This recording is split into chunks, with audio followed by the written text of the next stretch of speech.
Hello, good morning. Nandito ako gagawa ng video. Siyempre, ngayon parang siyempre, sa ating mga buhay, meron tayong mga gamit na hindi natin maiwasang ibenta na dahil siyempre, ano na siya eh.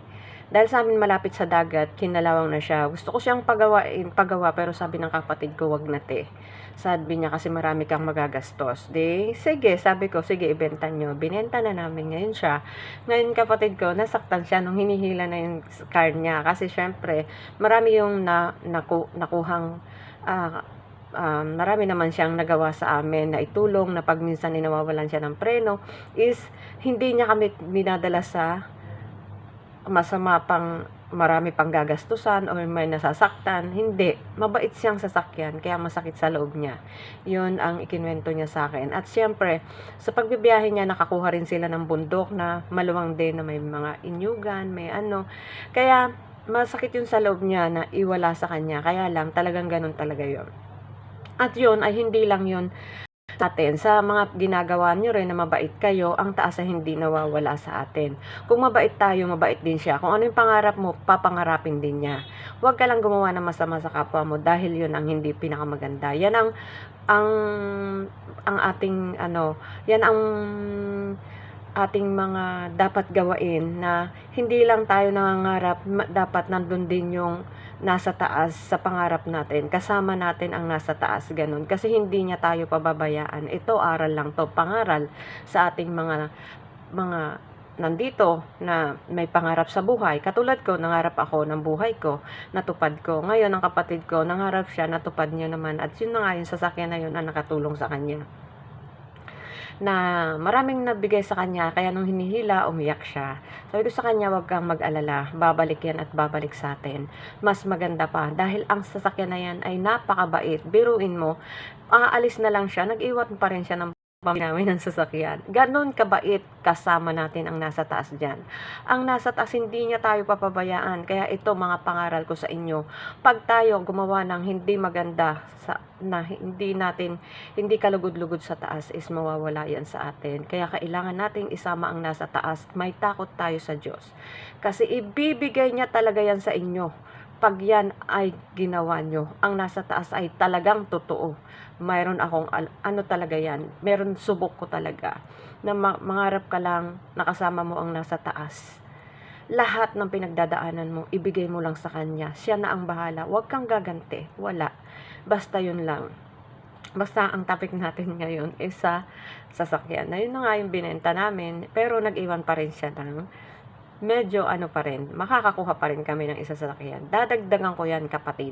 Huwag kang mag-alala dahil buhay ko kayo. Aanhin ko ang pinaghihirapan ko kung hindi ibibigay ko sa inyo. Ang mawala kayo, yun ang pinakamasakit sa akin at parang hindi ko kaya.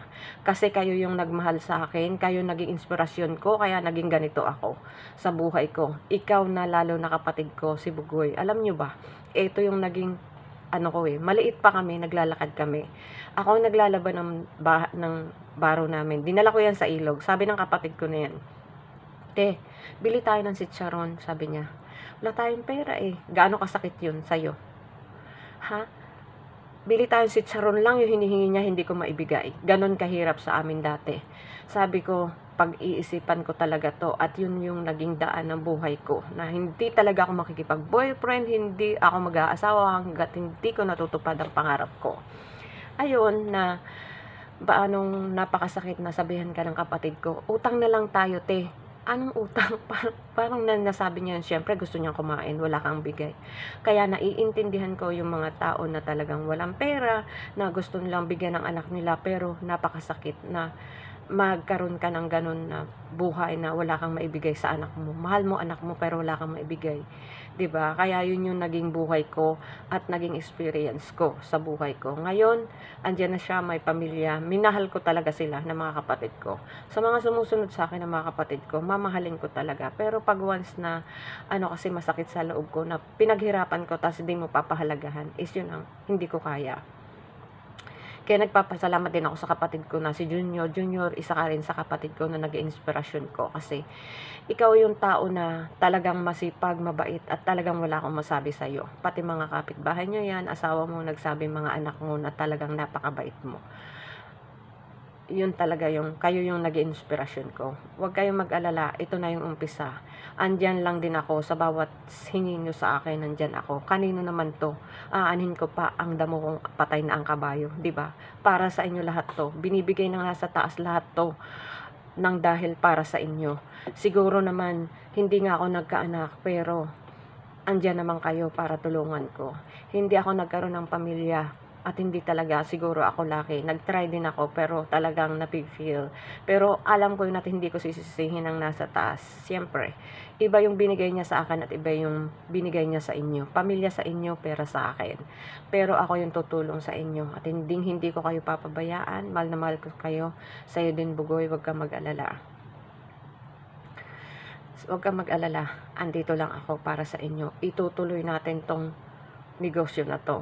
May awa talaga ang nasa taas. Basta huwag kayong gagawa ng ng masama sa taas na hindi ka lugod-lugod sa kanya. Huwag niyong gagawin yon kasi hindi tayo bibiyayaan ng nasa taas. Pero kung meron tayong puso na talagang sa kanya tayo humihingi, sa kanya lang tayo hihingi ng tulong kung kailangan natin siya, hindi niya tayo papabayaan. Masarap mangarap na nandiyan kayo. Masarap mabuhay na nandiyan kayo. Mahal ko kayo. Yan ang tandaan nyo. Mahal na mahal ko kayo at hindi ko kayo papabayaan. Para sa inyo, lahat ng pinaghihirapan ko. Yun. Kaya salamat din sa taas.